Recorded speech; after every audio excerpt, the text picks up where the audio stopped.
Hello, and welcome back to another Genfanad video. If you're new here, welcome. In between the last video, which would have been episode 6, and the next video, factions were released into the game. I'm going to use this video to introduce you to what they are. Factions have been mentioned numerous times by the development team as a way to create some healthy competition for the players.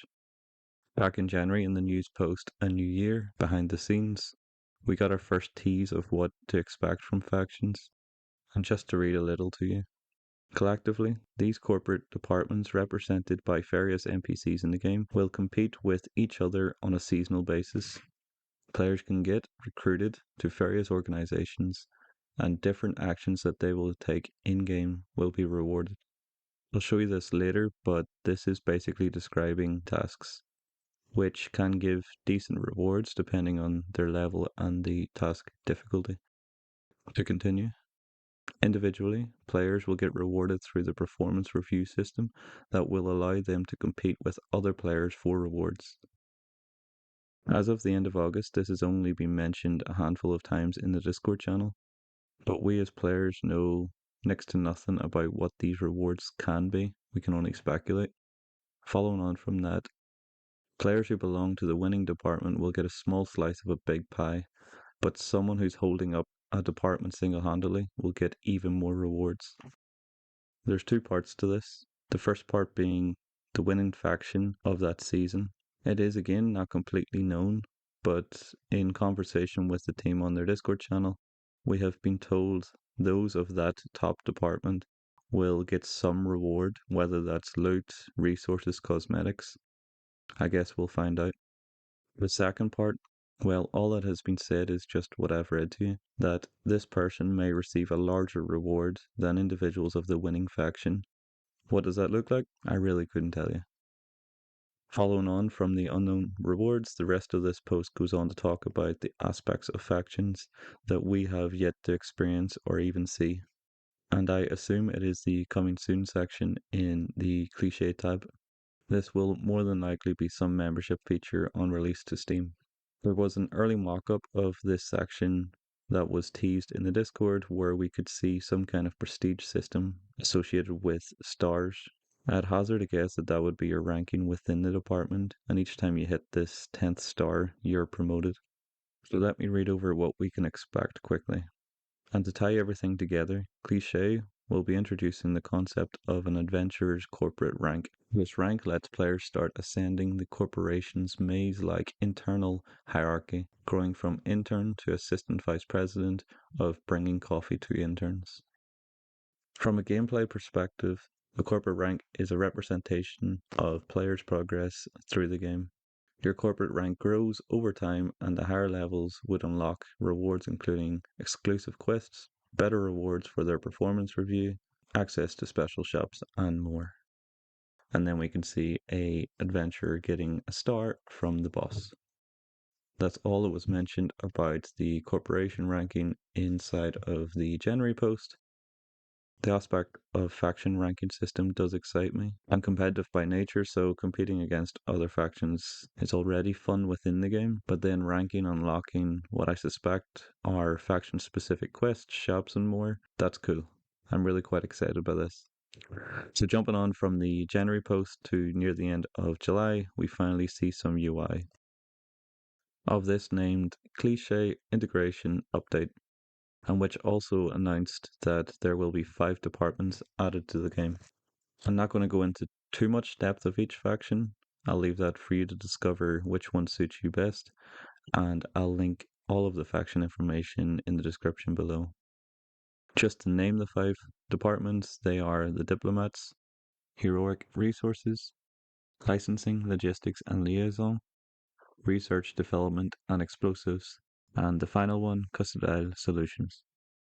So once you've decided on the department you wish to join and you've signed up to that faction, you'll gain access to the daily tasks. To see these daily tasks, you must open up your player info window and then click on the CLicHe tab on the left hand side. For the example you see in the news post, each day at reset you'll be assigned 5 tasks. Of these 5 tasks, you'll have to accept 3 to complete, and you can accept these tasks by clicking on the green arrow beside the task. On which 3 tasks to complete, it's totally down to the player's preference on which one you choose, and it also comes down to a number of things from my experience. The points towards your faction, so I would usually choose the 3 highest. The experience for that task, so if it was a artistry task, in this example you have 9 unfired jugs, you get 71 artistry experience. So maybe you want to make a press on your artistry levels, you would choose that one over the top one, which would give you 11 points towards your faction. Another reason to choose a task would be for the reward box, and this would usually contain XP potions. And then finally, whether or not you could be asked. So there have been times where task would give the most points out of the 5, but it would also require me to spend 3 to 4 hours making some amulets, and I chose to actually go for a lower point task because it was just too tedious. And like I said, I always go for the most faction points, but that's just me.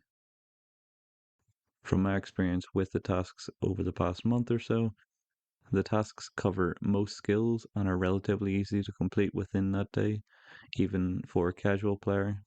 There are some edge cases with this one, like I said, the omelets you could have, they're just a bit too tedious. And daily tasks are the only tasks that will contribute towards your chosen faction, whereas weekly tasks don't.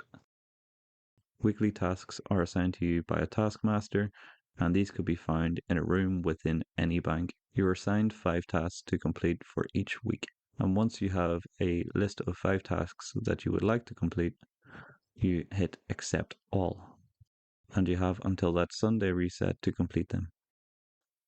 If you don't like the weekly task you've been dealt, you can re-roll for free each day at reset. Or if you have a special permission reroll document, you can choose to reroll just one of the 5. So say here in the example you see, you don't like the sorcery task, you can choose to reroll that. And you can do so by using this reroll document and then clicking on the dice to the right of that task. This will roll just that one task out of the 5. If you have used your reroll all for that day and you don't want to wait until the next day's reset, you can use something called the full reroll voucher, and this will allow you to reroll all of the tasks again in that same day. So say you've been dealt, I don't know, 4 difficult tasks or 4 tasks you just wish not to complete, you can hit reroll and then you can use your free reroll for that day. And say you get dealt another 4 or 5 terrible tasks, you can either wait until the next day to get your free reroll again or just use this document. Weekly tasks give significantly more experience when you complete them, but they don't contribute towards your faction points. So I mentioned the special reroll and the full reroll. What are these and how do I get them? Well, when you complete a task for either daily or weeklies, you also get a reroll parcel. And those have numerous rewards to do with rerolling, from a torn, half torn, somewhat glued, and even the full reroll voucher. Other rewards can be the CLicHe participation token and then the special permission reroll document. So after completing a number of tasks throughout a week or 2, you should have enough torn, half torn, and somewhat glued reroll vouchers. You can trade up these partial vouchers to gain 1 full reroll. You can find an NPC in the Samok Bank called the CLicHe Voucher Vendor. He will trade up these vouchers for you. So you can trade up 3 torn for 1 half torn, and then 3 half torn for 1 somewhat glued, and then 3 glued for 1 full. This is the last thing I promise. Finally, the devs kindly put out a report about 30 minutes after reset for the points gathered from the previous day, and the 5 factions are ranked against each other. So we as players can see how our factions are doing and if we need to improve or recruit more players into our faction. It's quite a nice touch. There we go. Everything I know about factions before they go and change it all again for the Steam release. If you're following the progress series, this might help you in the next few episodes. thank you for watching, and thanks to everyone who has subscribed. I have just surpassed 200 subscribers, so that's cool, I guess. And until the next time.